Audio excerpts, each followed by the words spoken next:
సనాతనం ఇది భారత ధాత్రియ ఋషిపీఠం. సనాతనం ఇది భారత ధాత్రియ ఋషిపీఠం. సనాతనం ఇది భారత ధాత్రియ ఋషిపీఠం. ఈ హేమంత ఋతువు వచ్చేటప్పటికల్లా గోపికలు వ్రతాన్ని ఆచరించారు అన్నారు ఇక్కడ. హేమంతే ప్రథమే మాసే నందవ్రజ కుమారికా చేరుర్ హవిష్యం భుంజానా కాత్యాయన్యర్చన వ్రతం. వాళ్ళు హవిస్సును మాత్రమే స్వీకరిస్తూ కాత్యాయని వ్రతాన్ని చేశారు. ఎందుకు చేశారు అనేది కూడా తెలుసుకోవాలి ఇక్కడ. ఆప్లుత్యాంభస ముందు ఎందుకు కంటే ఎలా చేశారు ముందు చెప్తున్నాడు.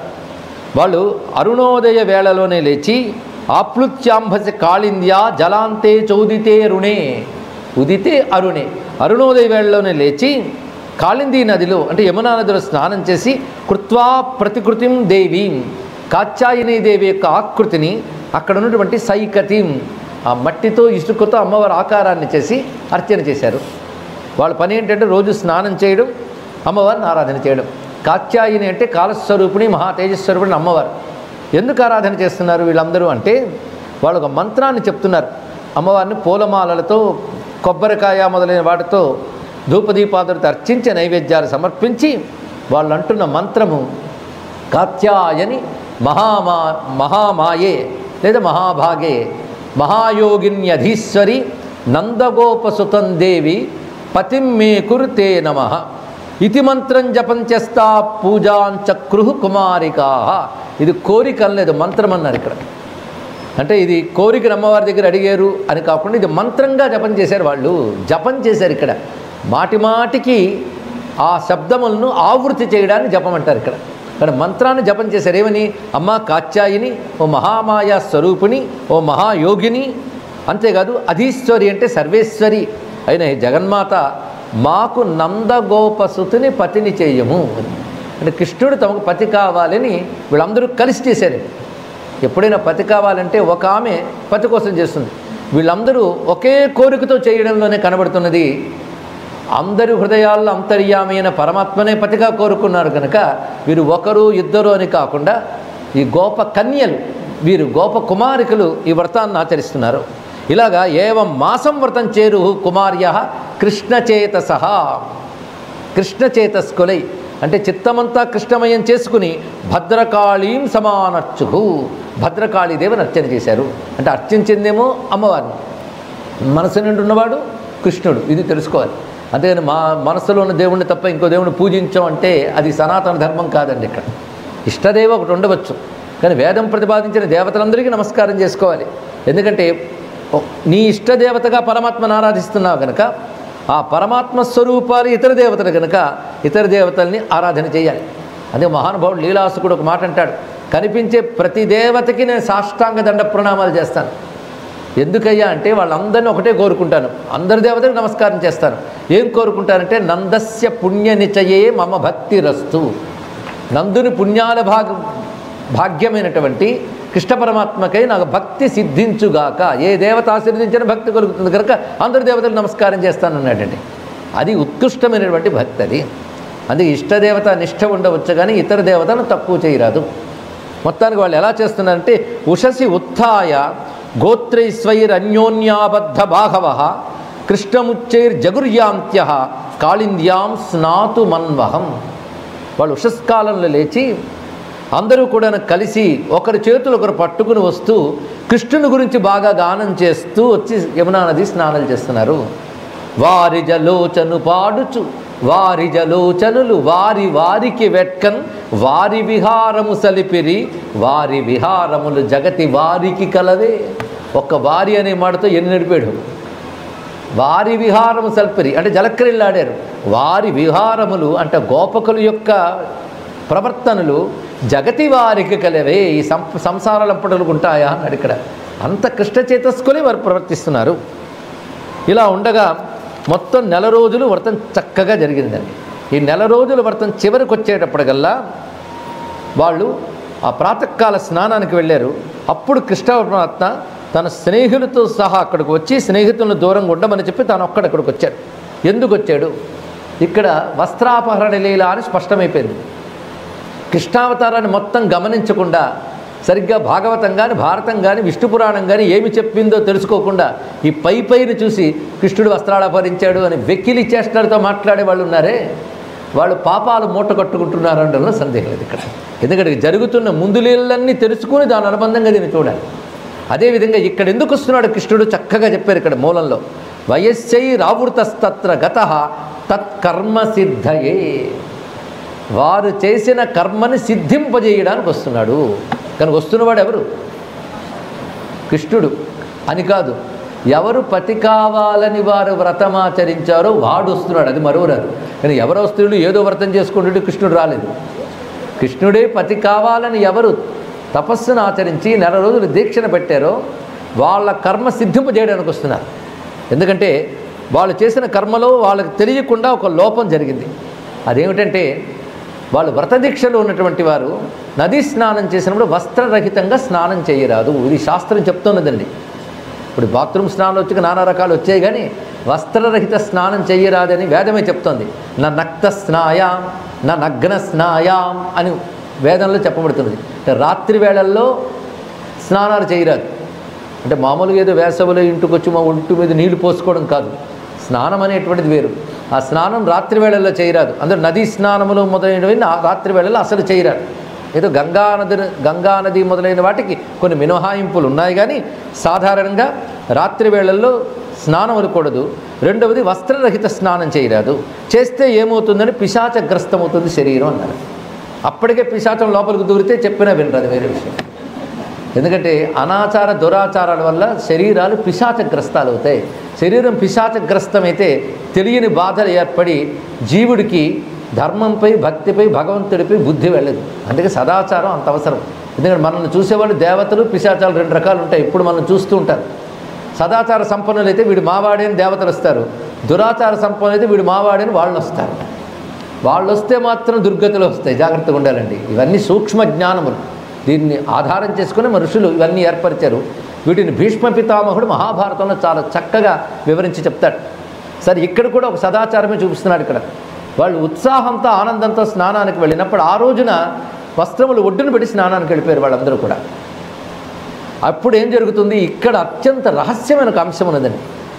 ఏదైనా ఒక వ్రతం చేసేటప్పుడు మధ్యలో నియమానికి విరుద్ధంగా చేస్తే ఒక దోషం వస్తుంది.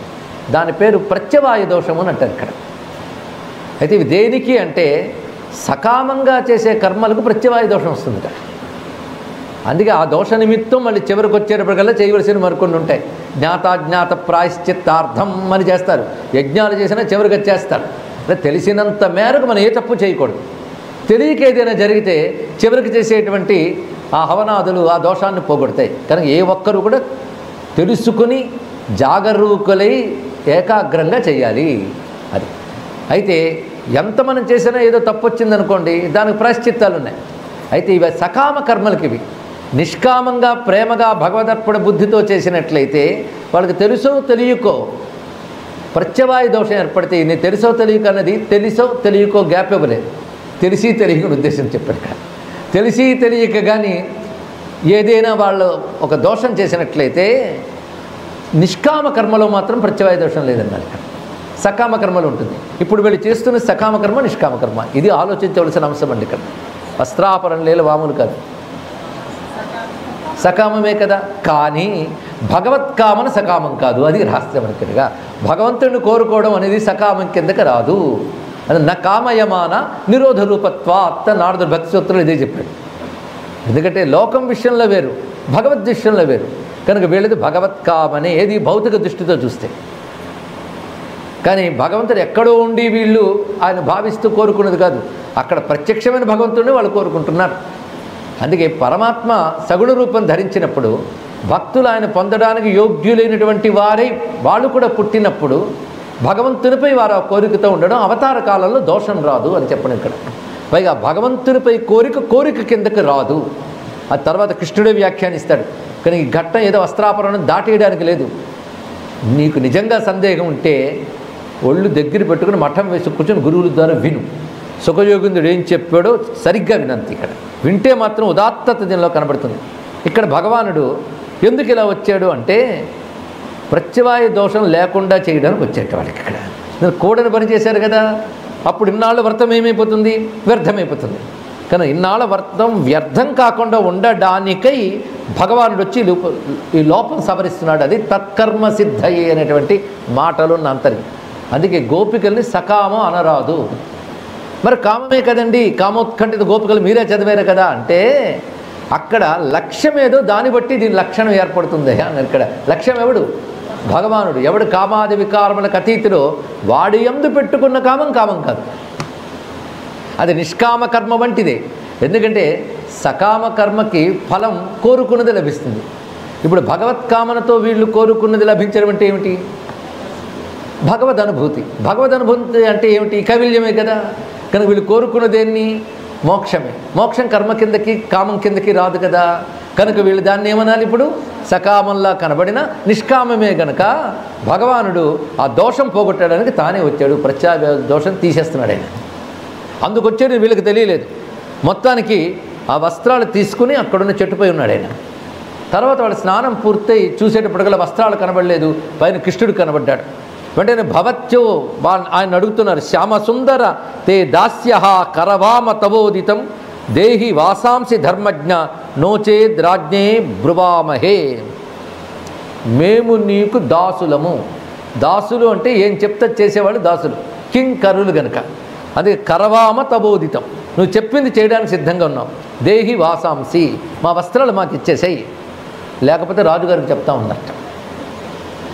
పైగా భవత్యో అప్పుడు ఇంకో మాట అంటున్నారు, కొంటివి మా హృదయములు, కొంటివి మా మనము లజ్జ, కొంటివి వలువల్, కొంటివిక నెట్లు చేసేదా, కొంటెవు కదా నిన్ను నెరిగి కొంటిమి కృష్ణ.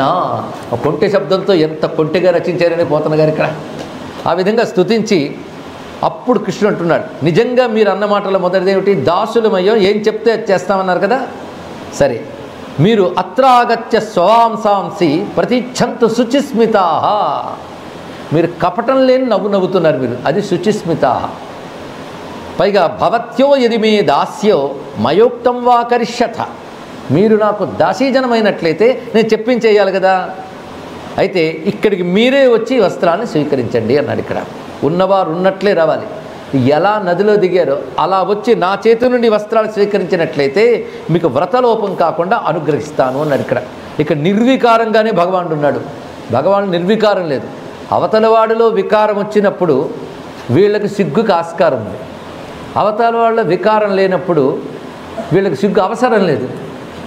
ఇది రహస్యం తెలియాలంటే ఇందులో బింబ ప్రతిబింబ భావ కథలు ఉంటాయి, భాగవతంలో కానీ భారతంలో కానీ.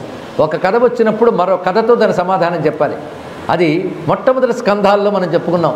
సుఖయోగీంద్రులు వస్తూ ఉండగా అప్సరకాంతులు శుకుడికి నమస్కారం చేశారు. ఏమిటి? అలాగే ఆ వస్త్రాలు లేకుండానే ఆయన చూసి దండం పెట్టారట. ఆయన అలా వెళ్ళిపోయాడు. ఆయన ఆశీర్వదించడం కూడా లేదు. ఆయన ఆశీర్వదించాడు అంటే మరి తప్పే. ఆయన అవధూత స్థితిలో ఉన్నటువంటి వాడు. ఇది స్త్రీ అని ఇది పురుషుడని భావమే లేదు, వికారాలకు అతీతుడు. అయితే ఆయన వెంట వస్తున్న వ్యాసుడికి దూరం నుంచి దృశ్యం కనబడింది. శుకుడు వెళ్ళిపోయాడు. వ్యాసుడి దగ్గరికి వచ్చేటప్పటికల్లా అక్కడున్న స్త్రీలందరూ వస్త్రాలు జాగ్రత్తగా కప్పుకున్నట్ట. వ్యాసుడు సిగ్గు వేసింది. తానేమో వృద్ధుడు, ఆ శుకుడు యువకుడు. యువకుడైన శుకుడు వస్త్రరహితంగా ఆయన వెళుతున్నాడు అవధూత స్థితిలో. ఆయన్ని చూసి వీళ్ళు సర్దుకోవడం కూడా లేకుండా నమస్కరించారు. నేను వచ్చినప్పటికల్లా సర్దుకుని సిగ్గుతో నమస్కారం చేస్తున్నారు. ఎందుకు మీరు అలా చేశారు అన్నారు. నువ్వు ఆగి అడిగావు, ఆయన అది కూడా చెయ్యడు, అది గొప్పతనం అయినా అన్నారు. అటువంటి స్థితి వాళ్ళది. శుకుడు ఏ బ్రహ్మమును తలంచుకోవడం వల్ల, ఏ బ్రహ్మభావన వల్ల ఆ స్థితికి వెళ్ళాడో ఆ బ్రహ్మమే అక్కడ చెట్టు కొమ్మ మీద కూర్చున్నాడు మరువరాదు. ఇక్కడ ఎటువంటి స్థితి ఇది? అది కృష్ణుడు ఎవరు అనేది ముందు వెనకలతో మనం ఆలోచించుకుంటే అర్థమవుతున్న అంశం ఇక్కడ. అది నిర్వికారంగా ఉంటాడు కృష్ణ పరమాత్మ. అలాంటి వారి వద్దకు నిర్వికారులే చేరుకోగలరు. పైగా వాసాంసి, ఇది ఇస్తున్నాను మీకు అన్నాడు. ఆ ఇవ్వడంలో ఎన్నో మర్మములు, ఒక్క కథలో ఎన్ని మర్మాలు. లీలలు అన్నింటిలోనూ అనేక అంతరార్థాలు ఉంటాయి, కానీ అనేక గంభీరమైన అంతరార్థాలు కలిగిన లీల ఇది. ఈ లీల అర్థం కావాలంటే వాడు యోగి కావాలి, లేదా గొప్ప భక్తుడు కావాలి. ఈ రెండూ కానివాడికి ఇది అర్థం కాదు. కృష్ణుడు చేసిన ఈ లీలలో అధర్మం లేదు. ముందు భౌతికంగా ఆలోచించాలి. కృష్ణుడు కానీ రాముడు కానీ ఏ లీల చేసినా అందులో తాత్వికమైన అర్థాలు ఉంటాయి, కానీ భౌతికంగా కూడా దోషం ఉండదు. ఇది బాగా గుర్తుపెట్టుకోండి. ధార్మికంగా దోషమే కానీ తాత్వికంగా గొప్పదండి అనడానికి లేదు.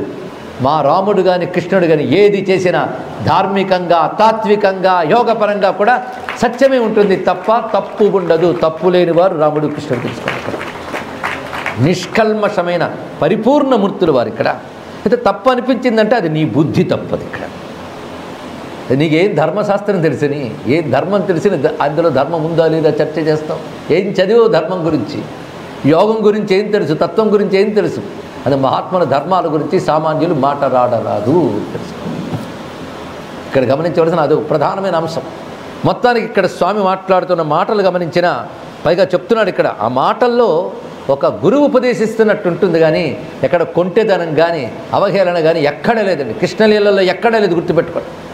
మధురా నగరిలో చల్లనమ్మబోదు దారి విడుచు కృష్ణ అనేది నాట్యం కోసం వాళ్ళు రాసుకున్న పాట కానీ అలాంటి లీలలు భాగవతంలో కానీ విష్ణు పురాణంలో ఒక్కటి కూడా లేవు తెలుసుకోండి. ఆడవాళ్ళ వెనకాల కృష్ణుడు పరిగెత్తి వాళ్ళతో అల్లరి పెట్టాడు, ఇవి ఎక్కడా లేవు. కొంతమంది కృష్ణలీలలు వాళ్ళు రాసుకున్న భాగవతాల్లో గోపకాంతలు పెడుతూ ఉంటే ఆ కొండ మీద రాయి విసిరాడు, అవన్నీ వీళ్ళు రాసుకున్నవి, కానీ వ్యాస భాగవతంలో లేదు. ఇది కూడా తెలుసుకోవాలి కదా. అందుకే ఏ లీలలు ఉన్నాయో మొత్తం చదివి వినిపించడం జరిగింది మీకు. ఇవన్నీ కూడా తర్వాత నాటకాల వాళ్ళు, నాట్యాల వాళ్ళు, తర్వాత వచ్చినటువంటి చెప్పరాదు వాళ్ళ పేర్లు వాళ్ళు చేసేస్తూ ఉంటే వెక్కిరింతలు చేస్తూ రాముడు కాదు కృష్ణుడు అంటే పాపాత్ములు తయారయ్యారండి. పవిత్రతలో రాముడికి కృష్ణుడికి ఇసుమంత భేదం లేదు. స్త్రీకి మర్యాద ఇవ్వడంలో రాముడంతో కృష్ణుడంతా. పరస్త్రీ వ్యామోహం కృష్ణుడికి ఎక్కడా లేదు తెలుసుకోండి. ఇవి గమనించవలసిన అంశం. అందుకే ఆయన ఇక్కడ ప్రవర్తించేటప్పుడు కూడా ఎంత గంభీరంగా ఒక గురువు మాట్లాడుతున్నాడు. యూయం వివస్త్రా యదపోధృత వ్రత వ్యగాహతైతత్తదు దేవహేళనం బద్ధ్వాంజలిం మూర్ధ్యపయుత్త ఏం హసః కృత్వా నమోధో వసనం ప్రగృహ్యతాం. ఈ శ్లోక వాక్యాలు వింటూ ఉంటే అర్థమవుతుంది ఎంత గంభీరంగా మాట్లాడుతున్నాడు స్వామి ఇక్కడ. మీరు వ్రత నియమంలో ఉన్నారు, ధృతవ్రత అయినప్పటికీ యదపో వివస్త్రా వ్యగాహత, మీరు వస్త్రరహితులై నీటిలో స్నానానికి దిగారు. ఇది దేవహేళనం, ఇది దేవతల పట్ల చేసిన అపచారము. అంటే కాత్యాయని దేవి పట్ల మీరు అపచారం చేసినట్లు అవుతుంది. అది మీకు ప్రత్యవాయ దోషం ఏర్పడి ఫలితం ఇవ్వదు సరికదా, దుష్ఫలితం ఇస్తుందండి. ఇక్కడ తెలుసుకోండి. ఫలితం లేకపోతే పోయాయి, దుష్ఫలితం వస్తుంది. అది తప్పు కదా. ఆ పాపం పోవడానికై బద్ధ్వాంజలిం మూర్ధ్యపనుత్తయే అంహసః, అపనుత్తయే అంహసః అంటే పాపముల నుంచి మీరు ఆ పాపం నుంచి బయటకు రావాలి అంటే రెండు చేతులు దోయిలించినప్పుడు ఇంకా శరీరము సిగ్గుని భావం ఉండదు. అటువంటి దేహం పట్ల ఉండవలసిన భ్రాంతిని పూర్తిగా విడిచిపెట్టి రెండు చేతులెత్తి శరణు వేడి వస్తే వస్త్రం ఇస్తాను అన్నాడు ఇక్కడ. అంటే అటువంటి స్థితిలో వచ్చి నన్ను శరణు వేడితే ఆ దోషమంతా పోతుంది. కనుక స్వామి చేసిన పని వాళ్ళ దోషం పోగొట్టడానికి ఈ పని చేశాడు. ఇత్యచ్యుతేనాభిహితం వ్రజాబల మత్వా వివస్త్రా ప్లవనం ప్రతచ్యుతిం తత్పూర్తికామస్తదశేష కర్మణాం సాక్షాత్కృతం నేమురవజ్య మృగ్యతః. అప్పుడు వ్రతభంగం చేసేమని తెలుసుకున్న వాళ్ళై ఇది వ్రతం ఎలాగైనా పూర్తి కావాలి, ఇది మాత్రం నిష్ఫలం కాకూడదు. ఎందుకు? దీని ఫలం ఎవరు? కృష్ణుడు. కనుక ఇది నిష్ఫలం కాకూడదు అనుకొని ఒక్కసారిగా ఆయనకంటూ మేము చేసే ఒక్క నమస్కారము సమస్త దోషాలను తుడిచిపెడుతుంది గనక దీన్ని చేద్దామని సిద్ధపడి వచ్చారండి వాళ్ళు. ఇది ఎలాంటిది అంటే ఏదైనా ఒక వ్రతం చేస్తే వ్రతమంతా పూర్తయి ఒక మాట అంటాం, ఏది తెలియక చేసినా యస్య స్మృత్యాచ నామోక్త్య తప పూజా తపో హోమక్రియాదిషు ఏం చెప్పారు అక్కడ? సర్వం సంపూర్ణతామ్యాతి సద్యో వందే సమచ్యుతం. అచ్యుతుని స్మరణ చేస్తేనే వ్రతలోపం పోతుందిట. అలాంటిది అచ్యుతుడే అక్కడుండి వాళ్ళ వ్రతలోపం జరగకుండా కాపాడాడు. అందుకే వాళ్ళు చివరికి అంటున్న మాట ఏంటంటే చీరలపహరించి సిగ్గులు విడిపించి పరిహసించి అయినా జరగ మనకు ఘనుడు నోము కొరత కాకుండా మృక్కించెననుచు హరినుతించిరి అబలలెల్లా. మొత్తం అబలలందరూ స్త్రీలందరూ కూడా నోము కొరత మనకు కాకుండా మృక్కించే అని తెలుసుకున్నారు ఇక్కడ. అంటే వాళ్ళు వ్రత ఫలాన్ని తప ఫలాన్ని ప్రసాదించాడు. ఎందుకంటే ఇక్కడ పోవలసింది భగవంతుడి దగ్గర పాశమోచనం జరగాలి. పాశములు 8 రకాలుగా ఉంటాయి, అష్టవిధ పాశములు ఉంటాయట. ఈ పాశములు తొలగితేనే పశుపతి లభిస్తాడు. ఇక్కడ ఈ పాశాలు తొలగిన వాడు పశురహితుడవుతాడు. భగవద్విషయంలో ఇది లజ్జ అంటే భగవన్ నామం పలకాలన్నా కొందరు సిగ్గు 10 మంది ముందు. అందుకే సిగ్గు విడిచి భగవంతుడి కోసం ఎలుగెత్తి అనగలిగితే వాడు తనను మరిచిపోతే కానీ అలా చేయలేడు. అవునా లేదా చెప్పండి. ఇక్కడ తనను మరిచిపోతేనే పనిచేస్తాడు. చైతన్య మహాప్రభువు కృష్ణ అనగానే మై మరిచిపోయేవాడు. ఆయన కన్ను నుండి అశ్రువులు, తన శరీరమే తనకు స్పృహ ఉండేది కాదు. అటువంటి పరిస్థితి. అందుకే నీ నామగ్రహణం జరిగినప్పుడే నయనం గళదశ్రుధారయ వదనం గద్గద రుద్ధయాగిర పులకై నిచితం వపుక్కదా తవ నామగ్రహణే భవిష్యతి. ఆ సమయంలో వాళ్ళకి లజ్జ ఉండదు. లజ్జ ఎవరికి ఉంటుందంటే దేహాభిమానం ఉంటుంది. అది లేని వారికి లజ్జ ఎక్కడ ఉంటుంది? అచ్చం యోగి ఎలాగ స్థితిలో వీళ్ళు ఆ స్థితికి వెళ్ళిపోతారు భక్తిలో. రెండవది పాశం శంక. ఇది సాధనలో కూడా శంక ఎక్కువ ఉంటుంది. శ్రద్ధ ఉన్న చోట శంక ఉండదు, తెలుసుకోండి. శంక శ్రద్ధ రెండు ఉన్నాయండి అంటే వెలుగు చీకటి కలిసి ఉందన్నట్టు ఉంటుంది. ఇక్కడ అది మసక వెలుతురు అవుతుంది తప్ప వెలుతురు కాదు, చీకటి కాదు. అలాంటి స్థితి వద్దు. అయితే శంక లేకపోతే శ్రద్ధ. శంక ఉన్నవాడు పడిపోతాడు, శ్రద్ధ ఉన్నవాడు ధరింపబడతాడు. కానీ రెండవ ఉపాసం ఏంటి? శంక. మూడవ ఉపాసం భయం అన్నమాట. ఈ భయం ఉంటే భగవంతుడు దొరకడు, తెలుసుకోండి. భయరహితుడే భగవద్భక్త కరుగుడు. భగవంతుడు ఉన్నట్ట మళ్ళీ భయపడుతుంటాడట. అంటే వీడికి ఏదో ఒకటి ఉంటుంది, రెండవది ఉండదు. రెండోది ఉందేమో అనుకుంటున్నాడు, మొదటిది మాత్రం గ్యారెంటీ ఉంది. ఏమిటి? భయం. తర్వాత జుగుప్స, అది కూడా చూసి అసహించుకోవడం, చిరాకు పడడం, అది కూడా కూడదు. అలాగే నేను పలానా కులానికి చెందినవాడిని అనే అభిమానం మరొక పాశం. అలాగే జాతి, కులం జాతి రెండుకి చాలా తేడా ఉందండి. అది గొప్ప పుట్టుక అనుకోవడం జాతి, ఒక సమూహానికి చెందినవాడిని అనుకోవడం కులం. ఈ రెండిటితో కూడింది అభిమానమే, దేహాభిమానమే. అలాగని ఇంకా కులాలు అక్కర్లేదు, జాతులు అక్కర్లేదని చెప్పట్లేదు. వాటి ధర్మాలు వాటిని పాటించాలి, కానీ అహంకారాలుగా మారరాదు. అది తెలుసుకోవాలి ఇక్కడ. అంటే ప్రతి కులము గొప్పదే, ఆ కులగతమైన ధర్మం చేయాలి. అందుకని నువ్వు కులాలు పెట్టుకుని సంఘాలు పెట్టుకుని నేను గొప్ప వాడు తక్కువ అని యుద్ధాలు చేయడం బయలుదేరడం కాదు. అందుకే ఇక్కడ కులము, జాతి, తర్వాత శీలము, ఇవి పాశములు అన్నాడు ఇక్కడ. అంటే భగవద్విషయానికి వచ్చేప్పటికల్లా ఇవన్నీ రాలిపోవాలి అక్కడ. ఇవి ధర్మ వ్యవహారంలో ఉంటాయి, భగవద్వ్యవహారంలో ఇవన్నీ కూడా రాలిపోతాయి. కనుక ఇది భగవద్వ్యవహారం, ఇది మామూలు శారీరక వ్యవహారం కాదు కదా. పైగా ఎవరు పతి కావాలనుకున్నారో వాడే వచ్చాడు, ఎవరు అలా కోరుకున్నారో వారి వద్దకే వచ్చాడు. ఇది తెలుసుకోవాల్సిన మరొక అంశం. పైగా వారితో ఏం చెప్తున్నాడు? నా పతిత్వం అంటే మీరేమనుకున్నారు? ఇది కూడా తెలుసుకోవాలి. వస్త్రములు ఇస్తున్నాడు ఆయన. ఈ వస్త్రములు ఇచ్చి మీరు కొంతకాలం ఆగాలన్నాడు. అంటే స్వామి అనుగ్రహించే వరకు వాళ్ళు ఆగాలట. అంటే ఇక్కడి నుంచి అక్కడి వరకు ఏమవుతుంది? స్వామి అనుగ్రహించి మిమ్మల్ని నేను పూర్ణ అనుగ్రహం ఇచ్చే వరకు మీరు ఆగండి అంటే అంతవరకు స్వామి దీక్ష ఇచ్చినట్లే. అందుకే దీక్షా వస్త్రాలు ఇచ్చినట్లు ఇస్తున్నాడండి వాళ్ళకి ఇక్కడ. ఆ విధంగా అనుగ్రహించుతూ అంటున్నాడు ఇక్కడ. వాసాంసితాభ్య ప్రాయచ్చత్ కరుణస్తేన తోషిత తాస్తతావనతా దృష్ట్వా భగవాన్ దేవకీసుత. 2 చేతులెత్తి నమస్కరించి తల వంచిన అది దగ్గరికి రండి అన్నాడు. అవనతులై 2 చేతులెత్తి నమస్కరించి వాళ్ళు ఆ విధంగా రాగానే వస్త్రములు ఇచ్చాడు. వస్త్రాన్ని చైవాపృహు హృతాన్యథాప్యముం తానాభ్యసూయన్ ప్రియసంగ నిర్వృతా.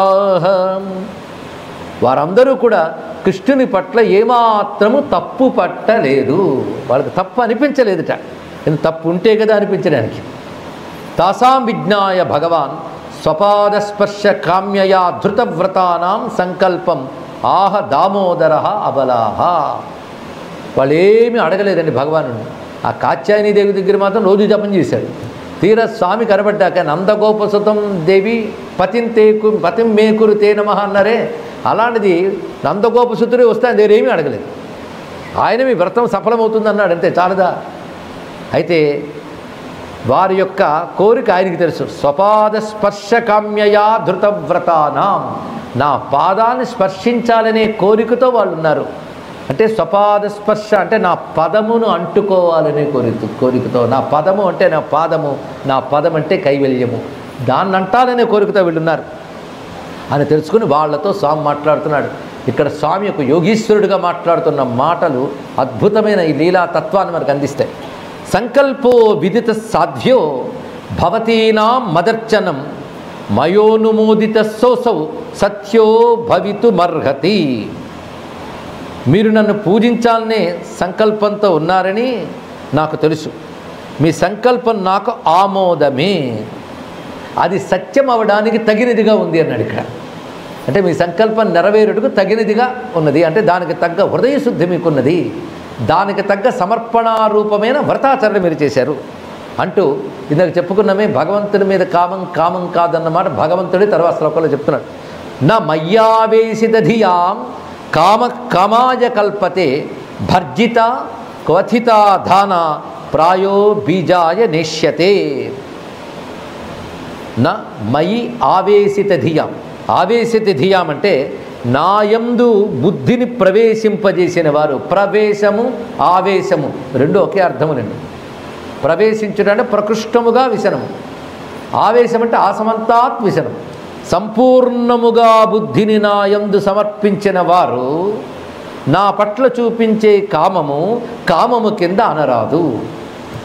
మరి అది కూడా కోరికే కదండి, కృష్ణుడు కావాలని అంటున్నారు కదా, అంటే కోరికే కానీ కోరిక కాదు అన్నారు. ఇది ఎలాంటిదంటే కొన్ని గింజలు ధాన్యములు కానీ ఇంకేమైనా గింజలు కానీ నేల మీద వేస్తే మొలకలు వస్తాయి. వాటిని కాల్చేసి వేయించి వేస్తే ఏమవుతాయి? మొలకలు రావు. మరి విత్తనాలే కదండి, అవి విత్తనాలే ఇవి విత్తనాలే, కానీ కాల్చి వేయించిన విత్తనాలు మొలకెత్తవు. అలాగే నాయందున్న కామములు జన్మలనే మొలకలు ఇవ్వవు, అవి కాల్చి వేయించిన విత్తనాలు వంటివి కనుకనే నాయందున్న కామం దోషం కాదన్నాడు ఇక్కడ. ఎంత గొప్ప మాట! ఇదొక్కటి తెలిస్తే ఈ లీల గోపీతత్వం అర్థం చేసుకోవడానికి పనికొచ్చే లీల ఇది. అంటే భగవానుడు పతి కావాలని కోరుకున్న వారినే భగవానుడు ఆ యోగం ఇవ్వబోతున్నాడు. కానీ స్వామితో పతిత్వం అనేటువంటిది దైహికమైనది కాదు. అంటే స్వామి శరీరమే పాంచభౌతిక వికారములు కాదు. అదే పాంచభౌతిక వికారం కలిగిన దేహం ఉన్నవాడు మరొక పాంచభౌతిక వికారం ఉన్నటువంటి వారి పట్ల చూపించే కామానికే ధర్మాధర్మ ప్రసక్తి వస్తుంది. కానీ దివ్యమంగళ లీలా విగ్రహుని పట్ల అది వర్తించదు. పైగా ఆయన నిర్వికారుడు, అదొకటి ఉన్నది. ఇన్ని ఉండడం వల్ల ఆయన పట్ల కామం కామం కాదు. పైగా ఆయన పట్ల తిప్పిన కామము వేగిపోయినట్లు కాల్చివేయబడ్డట్లు అయి శుద్ధమవుతుంది. యాతాబలా వ్రజం సిద్ధా మయేమా రంస్యత క్షపాహ యదుద్దిశ్య వ్రతమిదం చేరురార్యార్చనం సతీహి. ఈ శ్లోకం చాలా విశేషమైన శ్లోకం. మూడే మాట్లాడాడు కృష్ణుడు, 3 శ్లోకాలు, 3 మాటలు ముత్యాలే. 3వ మాట ఏమంటున్నాడంటే మీరింకా బయలుదేరండి. ఎక్కడికి? వ్రజానికి. సిద్ధాహ సంబోధన చేశాడు ఇక్కడ. అబలాహ అంటే స్త్రీలను అబలలు అంటారు కదా, స్త్రీలారా అని. అబల అనే మాటకు మరొకర్థం ఏంటంటే మా బలము అని అహంకారం లేకుండా సర్వము భగవంతుడే అనేటువంటి అహంకార సమర్పణాభావం కలిగిన వారు కనుక అబలాహ. ఇక్కడ ఆ స్థాయిలో అర్థం చెప్పాలి. రెండవది ఏమిటి? సిద్ధాహ. వీరి సిద్ధులు. సిద్ధులు ఎవరిని అంటారండి? నిష్కామయోగుల్ని సిద్ధులు అనాలి. మీరు సిద్ధులు అంటే మీ వ్రతము సిద్ధించింది కనుక మీరు సిద్ధులు అనొక అర్థము. సిద్ధుల యొక్క స్థితి ఏదో అటువంటిది, మీరు ఆరూఢులైనటువంటి వారి స్థితి మీది. అదే సిద్ధాహ. మీరు యదుద్దిశ్య వ్రతమిదం, దేనిని ఉద్దేశించి ఆర్యార్చనం అమ్మవారిని అర్చన చేశారో ఆ వ్రతము ఫలము మీకు సిద్ధించినట్లే. మీరు ఏది కోరి ఆచరించారో అది కొన్ని ప్రత్యేక రాత్రుల యందు తీరుతుంది. కొన్ని ప్రత్యేక రాత్రుల యందు అన్నాడు ఇక్కడ. మయేమా రంస్యథ క్షపాహ. క్షప అంటే రాత్రి. ఆ రాత్రులేవో రేపు రాత్రి చూసుకుందాం. ఆ రాత్రుల కోసం వీళ్ళందరూ కూడాను ఇంకా దీక్షితులై కూర్చున్నారు అన్నమాట. అదే అర్థం ఇక్కడ. ఇక్కడ భగవానుడు ఏది చెప్పకుండా వెళ్ళిపోయి మీ వ్రతం ఫలించిందని వెళ్ళిపోతే వాళ్ళకి ఏమీ తోచదు. కానీ భగవానుడు ఎలా చెప్పాడు? వాటికంటూ ప్రత్యేక రాత్రులు ఉన్నాయి, ఇప్పుడు కాదు అది. అంటే అంతవరకు ఎందుకు భగవానుడు అలా వాయిదా వేశాడు అంటే ఇప్పటి వరకు వాళ్ళు ఒక వ్రతం చేశారు, ఇప్పుడు మరొక వ్రతం ప్రారంభమవుతుంది. ఏమిటో తెలుసా? ఆ రాత్రులు ఎప్పుడు, అలా కృష్ణుడు ఎప్పుడు అనుగ్రహిస్తాడని ప్రతి క్షణం వాళ్ళు ఆలోచన చేస్తూ ఉంటారు. ఇక్కడ ప్రతి క్షణం అది చింతన చేయడం అనే కొత్త వ్రతం మొదలవుతుంది.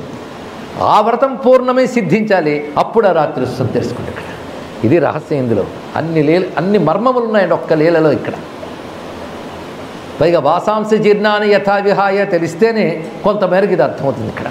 అందుకే వాసాంశ అనే శబ్దమే ఇక్కడ వాడబడుతున్నది. ఇక్కడ ఇత్యాదిష్టా భగవతా లబ్ధకామా కుమారికా జాయంతస్తత్పదాంభోజం కృచ్ఛా నిర్వివిశుర్వ్రజం.